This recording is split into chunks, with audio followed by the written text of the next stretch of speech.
So let's talk a little bit more about the cold chain because that is relevant for the mRNA vaccine candidates.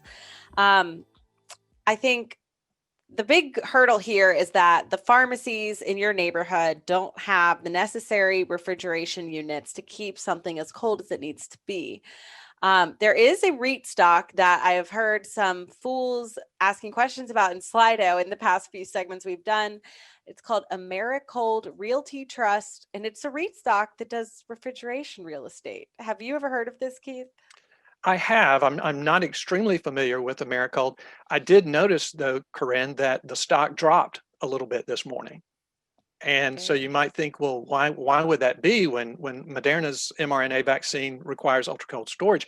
I think the answer to the question is that Moderna now has they don't have as stringent cold storage requirements as the Pfizer vaccine does. I think the Pfizer BioNTech vaccine, I think, has to be stored at negative 70 degrees Celsius, which is ultra cold, and can only be at what I would call normal vaccine type refrigerator temperatures of, say, between 2 and 8 degrees Celsius for around 7 days. So that vaccine has some real logistical challenges for it. They're not insurmountable, but they're certainly challenges.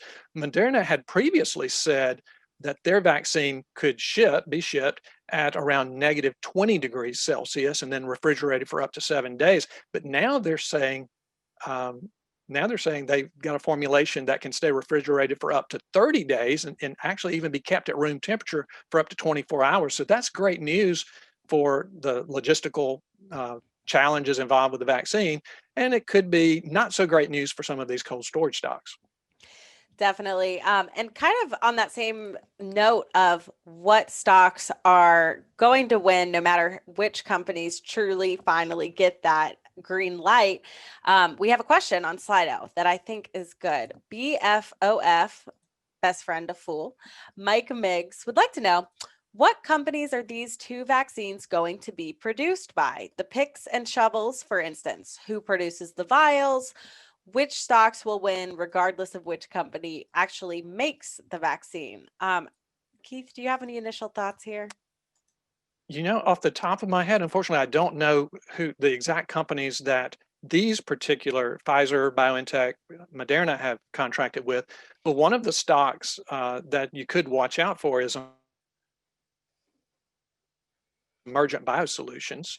Hmm. The ticker there is EBS, and they have contracted with quite a few of the vaccine makers to manufacture their vaccines. I think they have contracts with Johnson & Johnson and maybe AstraZeneca as well, and I think even Novavax, some of the other players. So that's a picks and shovels kind of play. And of course, they're also involved in their own development activities. So that's a stock that I would keep my eyes on. Definitely good answer.